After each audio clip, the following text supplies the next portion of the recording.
हर खबर पर होगी आपकी पकड़। डाउनलोड कीजिए एबीपी लाइव ऐप। और एक बड़ी राजनीतिक हलचल के लिए चलते हैं विकास के पास। यहाँ देखिए, एक बड़ी खबर यह है कि कुंभ को लेकर अब राजनीति गर्मा गई है। बात कांग्रेस नेता उदित राज से शुरू हुई और अब ये बड़े राजनीतिक घमासान का रूप लेती जा रही। बीजेपी के साथ छोड़कर कांग्रेस में गए उदित राज ने एक ट्वीट में सियासी बवंडर खड़ा कर दिया है। उदित राज ने सरकारी खर्च पर आयोजित किए जाने वाले कुंभ मेले को बंद करने की बात कही तो बवाल मच गया।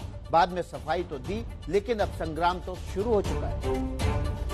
सरकार का कोई अपना धर्म नहीं है और सरकार को किसी भी धार्मिक कृत्य या पूजा पाठ कर्मकांड या किसी पर्टिकुलर रिलीजन की टीचिंग या प्रीचिंग के लिए दूर रहना चाहिए, फंड नहीं करना चाहिए। इसका जवाब प्रियंका वाड्रा से आना चाहिए। जब लाखों नहीं करोड़ों लोग सच्ची श्रद्धा से उसके लिए जाते हैं तो उनके लिए आपको उस तरह का आधारभूत ढांचा भी तैयार करके देना होता है और सुविधाएं मिलती हैं तो उससे टूरिज्म को और बाकी सबको बल भी मिलता है। Political power is separate from religious power. तो ये इस कंटेक्स्ट में मैंने बोला कि सबका बराबर ट्रीट करो। इसकी मानसिकता हमेशा से शिक्षा में भी मजहबी एंगल लाने की है। ये कांग्रेस की मानसिकता है। कुछ ऐसा ही बवंडर खड़ा हो गया जब उदित राज के ट्विटर हैंडल ने उगली ये आग। सरकारी पैसे से किसी भी धर्म की पढ़ाई नहीं की जानी चाहिए, न धार्मिक कर्मकांड। सरकार का कोई धर्म नहीं होना चाहिए। इलाहाबाद के कुंभ मेले में यूपी सरकार द्वारा 4200 करोड़ का खर्च भी नहीं किया जाना चाहिए था। इसी ट्वीट पर बवाल के बाद बोले उदित राज, मैं केवल कुंभ की बात नहीं कर रहा, चर्च को जो प्रोत्साहन दिया जा रहा है उस पर भी बात करने को तैयार हूं। उदित राज ने एबीपी न्यूज से बातचीत में कहा कि जो ट्वीट में मैंने लिखा है वो मेरे निजी विचार हैं। राज्य किसी भी धर्म का प्रोत्साहन नहीं दे सकता, लेकिन मैंने कुंभ मेला बंद करने की बात नहीं की है। मैंने इस संदर्भ में बात की है जब असम में मदरसों की बात हुई। मुझे अंबेडकर जी के विचार याद आ गए। इस मसले पर मैं बहस करने को तैयार हूं। मैं केवल कुंभ की बात नहीं कर रहा, चर्च को जो प्रोत्साहन दिया जा रहा है उसकी भी बात कर रहा हूं। राहुल और प्रियंका गांधी का मेरे ट्वीट से कोई लेना देना नहीं है। मैंने कांग्रेस प्रवक्ता के नाते नहीं बल्कि निजी हैसियत में ट्वीट किया है। उदित राज ने फिर से अपने ट्वीट का स्क्रीनशॉट शेयर किया जिसमें उन्होंने कुंभ मेले पर सरकारी खर्च पर सवाल खड़े किए थे। उदित राज ने लिखा कि मैं ट्वीट को बहाल कर रहा हूं और संवाद के लिए तैयार हूं। इसके बाद जैसे यूपी सरकार से लेकर बीजेपी के पूरे खेमे में खलबली मच गई। हर तरफ से उदित राज को धिक्कारा गया। शिक्षा और संस्कृति में अंतर है।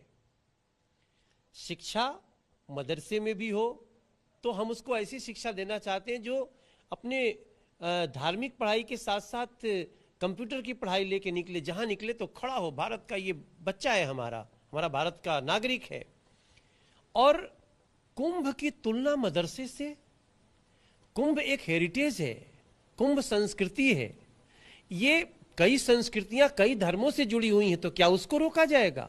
उसके लिए तो सरकार ऑलरेडी हेरिटेज के लिए, कल्चर के लिए एक बड़ा खर्च होता है। प्रियंका वाड्रा से आना चाहिए। और जहां तक कि भारतीय जनता पार्टी का सवाल है, हमने कुंभ में पैसे खर्च किए थे, उससे हमें उसका गर्व है कि इसको दिव्य और भव्य कुंभ बनाया था। और फिर से जब कुंभ आएगा तो इससे दुगना पैसा हम लोग को खर्च करना पड़ेगा, तो अवश्य करेंगे, इसमें कोई संदेह नहीं है। जहां एक और देश में प्रधानमंत्री जी ने और प्रदेश में योगी जी ने आगे बढ़ाने का काम किया है।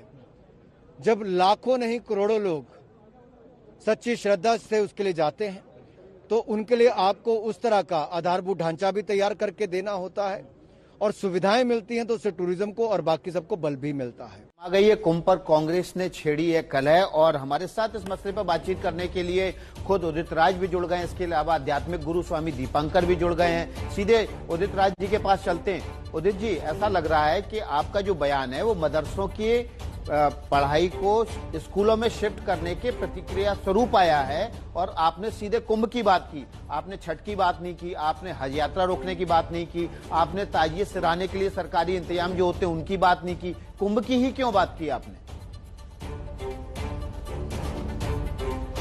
देखिए, ऐसा है कि जो लोग ऐसा कह रहे हैं पहले मेरे ट्वीट को पढ़ लें। हमने एक उदाहरण स्वरूप कहा है, मैंने बंद करने के लिए नहीं कहा।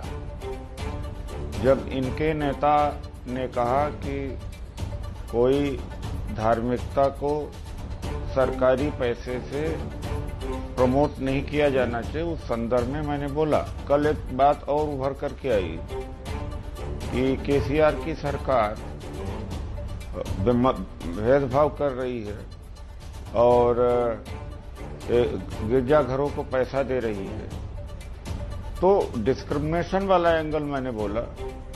और संविधान में वही चीज है। मैं कोई कुंभ मेला न हो इसके लिए तो नहीं बोला। हमने हेमंत बिस्वा शर्मा की बात को ही कहा और ये बात ये बात मैं अपनी निजी हैसियत से किया। और जो भी मेरे पॉलिटिकल बयान होते हैं पार्टी से संबंधित होते हैं उसमें आप ये भी कहेंगे कि छठ पूजा के लिए सरकारी आयोजन इंतजाम होते हैं और एक बात तमाम इंतजाम होते हैं वो भी सरकार करना बंद कर दे। ताजिए जब सिराए जाते हैं मुहर्रम पर उसके लिए भी इंतजाम सरकार करती है, वो भी रोक दिए जाए। हज यात्रा के लिए सरकार फैसिलिटेट करती है, वो भी रोक दिए जाए। मैंने क्या कहा, भेदभाव नहीं होना चाहिए, एक आंख से देखा जाना चाहिए। मैंने किसी को रोकने के लिए नहीं कहा। जब उन्होंने हेमंत बिस्वा शर्मा ने कहा तो मैंने रोकने के लिए नहीं कहा। भेदभाव नहीं होना चाहिए भाई। अगर उसको फंडिंग हो रही इस धर्म का तो इसको भी करो। नहीं उदित राज जी, लेकिन बात तो ये है ना, बात ये है ना कि आप मदरसों की बात करने के लिए करते हैं, आप चर्च की बात करने के लिए करते हैं, लेकिन ट्वीट आप कुंभ पर ही करते हैं। आध्यात्मिक गुरु स्वामी दीपांकर जी, मेरा सवाल आपसे कि बड़ा आसान होता है क्या कुंभ पर कुछ भी बोल देना, दिवाली पर कुछ भी बोल देना, बाद में आप डैमेज कंट्रोल के लिए बोलते हैं कि नहीं मैं तो चर्च की भी बात कर रहा, मैं मदरसे की भी बात कर रहा हूँ। इसमें कोई दो मत नहीं। कुमकुम, ये शायद मुझे लगता है कि ये सियासत का वो काला सियाह सत्य है जिसे शायद मुझे लगता है कि एक आध्यात्मिक व्यक्ति होने के नाते मैं ही नहीं, उदित भाई भी जानते होंगे। और उदित भाई एक एजुकेटेड व्यक्ति हैं, चीजों को समझने वाले व्यक्ति हैं। उन्होंने जो भी किया होगा बहुत सोच समझकर ही किया होगा। मगर 2 बार अभी आपके वक्तव्य में जब आपसे बात कर रहे थे विकास भाई से, उन्होंने 2 बार धार्मिक शब्द का नाम लिया। तो मैं फिर से कहूंगा कि सांस्कृतिक मेले में और आध्यात्मिक कृत्य में आध्यात्मिक कार्य में बहुत अंतर होता है। और एक चीज कल से मैं उदित भाई को सुन रहा हूं, एक चीज बहुत रोचक बोलते हैं कि मैं कुछ बोलूंगा तो बवाल होगा, मैं कुछ मुंह खोलूंगा तो ऐसा होगा। तो मेरा आग्रह और निवेदन दोनों है कि सियासत कुंभ को अपमान कर सियासी कुंभ स्नान नहीं कर सकती, इस बात को याद रखें। और एक जो बोल देने वाली और मुंह खोल देने वाली बात है तो उस पर यही कहूंगा कि अहम ने ये बहम पाल रखा है कि सब कुछ मैंने संभाल रखा है। तो मैं चुनौती और आग्रह दोनों करता हूं कि आप मुंह खोलिए प्रभु, कि जो आपने ट्वीट किया, आपके ट्विटर हैंडल पे बकायदा आपने लिखा हुआ है कि आप एआईसीसी के स्पोक्स पर्सन हैं, तो आप उसको निजी विचार कहकर तो हट नहीं सकते। पहली चीज, राहुल गांधी जनेऊ पहनते हैं, जब उस पर सवाल जवाब होते हैं, आप जो आपने कह दिया, जो अब आपने कह दिया उस पर मौका मिल गया विरोधियों को ये कहने का कि सुविधावादी हिंदू है राहुल और प्रियंका। आप मतलब आप क्या आपने अलग से संविधान बनाया? ये संविधान में ये पर्सनल राइट होते हैं, आप पढ़ लीजिए उसको। मेरे धार्मिक विचार अलग हो सकते हैं, हमारे इकोनॉमिक थॉट्स अलग हो सकते हैं, not necessarily to agree with the party. Udit Raj ji, आपने खुद ट्वीट अपना रिट्वीट करके कहा कि मैं संवाद के लिए तैयार हूं। हम संवाद ही कर रहे हैं और संविधान में हमें इस संवाद का और सवाल पूछने का अधिकार है। इसीलिए प्रतिमा ने यह सवाल पूछा और आपने उनसे कहा कि क्यों नहीं कहा, और संविधान क्या आपने पढ़ा, तो इसका जवाब ये है। बहुत बहुत शुक्रिया। वक्त की कमी, माफ कीजिएगा। आध्यात्मिक गुरु स्वामी दीपांकर जी भी जुड़े हैं हमारे साथ। बहुत बहुत शुक्रिया उदित राज जी, आप हमारे साथ बड़े हुए। आपने कहा संवाद के लिए तैयार है, आगे भी आपसे इस मामले में संवाद करेंगे। अभी वक्त कमी है।